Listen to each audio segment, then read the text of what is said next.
लोकप्रिय कॉमेडियन प्रणित मोरेवर गुन्हा दाखल झाला। 7 ते 8 दिवसांपूर्वी सोशल मीडियावर एक व्हिडिओ व्हायरल झाला होता, ज्यामध्ये प्रणित मोरेचा शो सुरू होता आणि त्याच्यामध्ये 2 लोक असं काहीतरी बोलले की ज्याने संपूर्ण देशात संतापाची लाट उसळली। तो व्हिडिओ व्हायरल होताच राष्ट्रीय महिला आयोगाने ताबडतोब प्रणित मोरेला समन्स बजावलं आणि थेट महाराष्ट्र सायबर पोलिसांनी त्याच आज गंभीर गुन्हे त्याच्यावर दाखल केले। मग हे नेमकं प्रकरण काय होतं?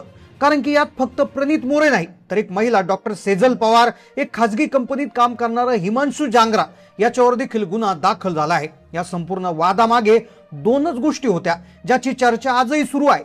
ती म्हणजे 370 रुपयांची बिर्याणी आणि दुसरी म्हणजे महिला डॉक्टरांनी केलेला एक धक्कादायक विनोद।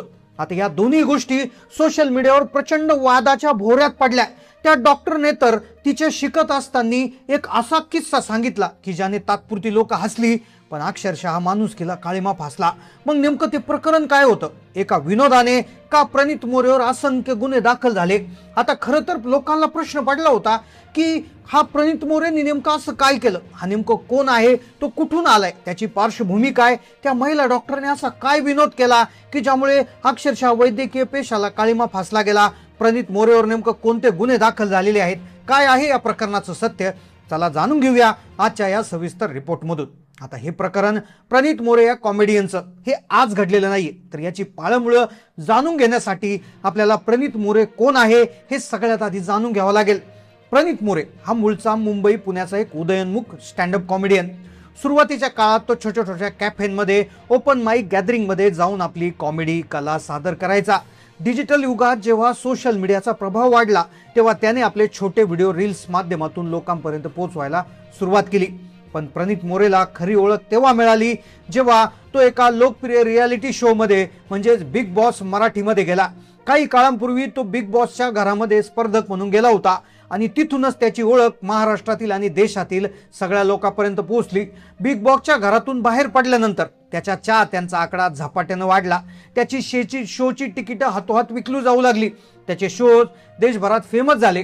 सुरुवातीला तो केवळ स्टँडअप कॉमेडी करायचा, म्हणजे स्वतःचे स्क्रिप्टेड विनोद बनवायचा, पण नंतर त्याने आपला ट्रॅक बदलला आणि तो क्राऊड वर्क करायला लागला। क्राऊड वर्क म्हणजे काय? तर स्टेजवर उभा राहून बसलेल्या प्रेक्षकांशी संवाद साधायचा, त्यांच्या वैयक्तिक आयुष्याबद्दल प्रश्न विचारायचे, त्यांच्यावर जागेवरूनच विनोद तयार करून त्यांची हेटाळणी करायची। आजकाल तरुणाईला हे क्राऊड वर्क खूप कूल वाटतं, त्यामुळे प्रणितच्या शोची क्रेज आता वाढू लागली होती। आता गुडगाव इथे झालेल्या एका शो मध्ये त्याने क्राऊड वर्कचा कार्यक्रम घेतला, म्हणजे तो स्टेजवर होता, त्याने प्रेक्षकाला उभं केलं आणि उभा केल्यावर त्यांना प्रश्न विचारला आणि त्या प्रश्नावर 2 लोकांनी अशी उत्तरे दिली की ज्यामुळे प्रमोद मोरे कायद्याच्या कचाट्यात सापडला। प्रणितच्या स्टेजवर होता, त्याच्या हातात माईक, समोर शेकडो प्रेक्षक बसलेले होते, पण त्या रात्री त्या शो मध्ये अशा काही गोष्टी कॅमेऱ्यात रेकॉर्ड झाल्या ज्याने थेट पोलिसांना आणि महिला आयोगाला कारवाई करायला भाग पाडलं। स्टेजवर हशा पिकवणारा हा शो अचानक एका गुन्ह्याचं केंद्र कसा बनला? त्या 370च्या बिर्याणीच्या कथेमध्ये असं काय होतं की ज्यामुळे थेट नोकरी याला गमवावी लागली? काय आहे तो धक्कादायक प्रकार? लगेच पाहूया। 9 जूनची ती रात्र होती। प्रणित मोरेचा शो सुरू होता। त्याच्या शो मधला एक व्हिडिओ सोशल मीडियावर तुफान व्हायरल झाला। या व्हिडिओमध्ये प्रणित समोर बसलेल्या ऑडियन्स मधील एका तरुणाशी संवाद साधला। त्या तरुणाचं नाव होतं हिमांशू जांगरा। हिमांशूने स्टेजवर माईक हातात घेऊन आपल्या एका वैयक्तिक डेटचा किस्सा सांगायला सुरुवात केली। हिमांशू म्हणाला तो एका मुलीसोबत डेटवर गेला होता, तिथे त्याने त्या मुलीला 370 रुपयांची बिर्याणी खायला घेतली। इथपर्यंत ठीक होतं, पण पुढे त्याने जे सांगितलं ते अत्यंत संतापजनक आणि महिला वर्गाचा अपमान करणार होतं। हिमांशू अत्यंत अभिमानाने सांगू लागला, मी त्या मुलीवर 370 खर्च केले, त्यामुळे ते मला वसूल करण्यासाठी तिच्या संमतीशिवाय तिच्याशी जवळीक साधण्याचा प्रयत्न केला आणि तिची फसवणूक केली। विचार करा प्रेक्षकांनो, एका सार्वजनिक शो मध्ये शेकडो लोकांसमोर एक तरुण उघडपणे महिलांच्या आत्मसन्मानाला तडा देणारी, त्यांच्या प्रतिष्ठेवर चिखलफेक करणारी विधाने करत होता। पण दुर्दैवाची गोष्ट म्हणजे तिथे उपस्थित असणाऱ्या सुशिक्षित प्रेक्षकांनी या विकृतीवर टाळ्या वाजवले। लोक चवीने हसले। खुद्द प्रणित मोरे यावर मनसोक्त हसला। त्याने हिमांशूच्या कृत्याला पीक गुडगाव कंटेंट असं नाव दिलं। प्रणित फक्त हसण्यावरच थांबला नाही, तर त्याने व्ह्यूज वाढवण्यासाठी, आर्थिक फायद्यासाठी हा भाग एडिट करून अधिकृत त्याच्या सोशल मीडिया हँडलवर अपलोड केला। इंटरनेटवर हा व्हिडिओ येताच संपूर्ण महिला वर्गातून, सुजाण नागरिकातून संतापाची लाट उसळली। हा विनोद नसून सरळ सरळ संमतीच्या संकल्पनेची चेष्टा असल्याचे आरोप झाले. लोकांनी हिमांशूला एवढं ट्रोल केलं की तो कुठे काम करतो हे लोकांनी शोधून काढलं. त्याच्या कंपनीच्या फाउंडरला मेसेज केले. हिमांशू जो 370च्या बिर्याणी बद्दल बोलला होता त्याच्या कंपनीला लोकांनी मेल केला आणि अखेर हिमांशूला एका वाक्यामुळे कंपनीतून काढून टाकलं. पण खरं तर ही कारवाईची सुरुवात होती, कारण की आता प्रणित मोरेवर गुन्हा दाखल होणार होता आणि जी महिला डॉक्टर पुढे जे बोलणार होती शो मध्ये त्याने अक्षरशः सगळ्या महिलांच्या पायाची आग मस्तकात जाणार होती. आता खरं तर हा एक प्रकार होता, पण त्याच व्हिडिओमध्ये दुसरी एक तरुणी होती. एक तरुणी प्रेक्षकांमध्ये बसली होती. तिचं नाव सेजल पवार, डॉक्टर सेजल पवार. ती मुंबईच्या प्रसिद्ध केईएम हॉस्पिटलशी संबंधित असल्याचं त्यावेळेस समोर आलं. तिने स्वतः डॉक्टर असल्याचं सांगत वैद्यकीय शिक्षणादरम्यान घडलेला एक किस्सा सांगितला.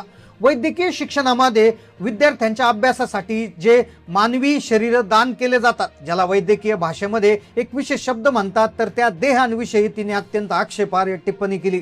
ती म्हणाली, जेव्हा ते प्रयोगशाळेत पुरुषांच्या देहाचा अभ्यास करायचे किंवा सर्जरी करायचे तेव्हा ते त्या मृतदेहाच्या अगदी त्या महत्वाच्या अवयवाबद्दल, त्याच्या आकाराबद्दल, त्याच्या साईजबद्दल अश्लील विनोद करायचे, त्याची थट्टा उडवायचे. एका देहाची ज्याच्या मृत्यू पश्चात समाजाच्या कल्याणासाठी, विज्ञानासाठी ज्याने त्याचा स्वतःचा देहदान केला, त्याची टिंगल टावाळी एका भावी डॉक्टरने कशी करावी हे ऐकून तिथे प्रणित मोरे आणि प्रेक्षक हसू लागले.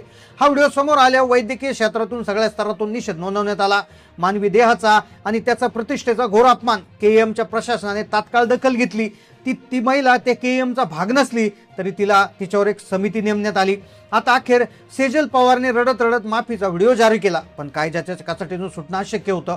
दोन अत्यंत संवेदनशील विषयावर कूल बनण्याच्या नादात केलेली कॉमेडी आता या तिघांच्या अंगाशी आली. आता आपण येऊया या प्रकरणाच्या सगळ्यात महत्त्वाच्या आणि अंतिम टप्प्याकडे, म्हणजेच कायदेशीर कारवाई.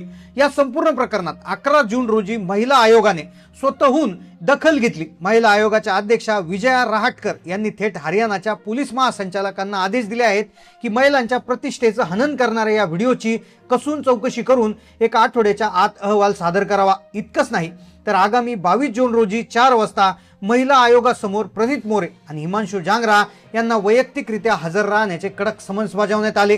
यामध्ये इव्हेंट ऑर्गनायझर आणि व्हेन्यू मॅनेजमेंटची देखील चौकशी आता होणार आहे. दुसरीकडे महाराष्ट्र सायबर पोलिसाच्या नोडल स्टेशनने यांचा अत्यंत गंभीर देत अनेक कलम त्यांच्यावर त्या ठिकाणी लावलेले आहेत आणि सायबर पोलिसांच्या मते हा वादग्रस्त मजकूर केवळ व्ह्यूज वाढवण्यासाठी आणि सोशल मीडिया एंगेजमेंट वाढवण्यासाठी आणि त्याच्यातून आर्थिक लाभ मिळवण्यासाठी मुद्दाम रेकॉर्ड करून अपलोड केला गेला होता असा त्यांचा अंदाज आहे. तर थोडक्यात सांगायचं तर गमतीत काही बोलणं, कूल बनण्याच्या नावाखाली विकृतीचं उदांतीकरण करणं आणि त्याच्यावर टाळ्या वाजवणं आता या तिघांना चांगलंच महागात पडलं. काही लाईक्स आणि व्ह्यूजसाठी मिळवलेली प्रसिद्धी आता पोलीस स्टेशन आणि कोर्टाच्या फेऱ्या मारायला लावणार. मनोरंजन आणि सामाजिक भान यातली रेषा ओलांडली की काय हे याचं जळजळीत उदाहरण होतं. या संपूर्ण प्रकरणाबद्दल, प्रणित मोरेच्या कॉमेडीबद्दल आणि डॉक्टर सेजलच्या विधानाबद्दल तुमचं काय मत नक्की कमेंट करून सांगा. व्हिडिओ आवडल्यास लाईक करा, शेअर करा आणि आपल्या चॅनलला सबस्क्राईब करायला विसरू नका. धन्यवाद.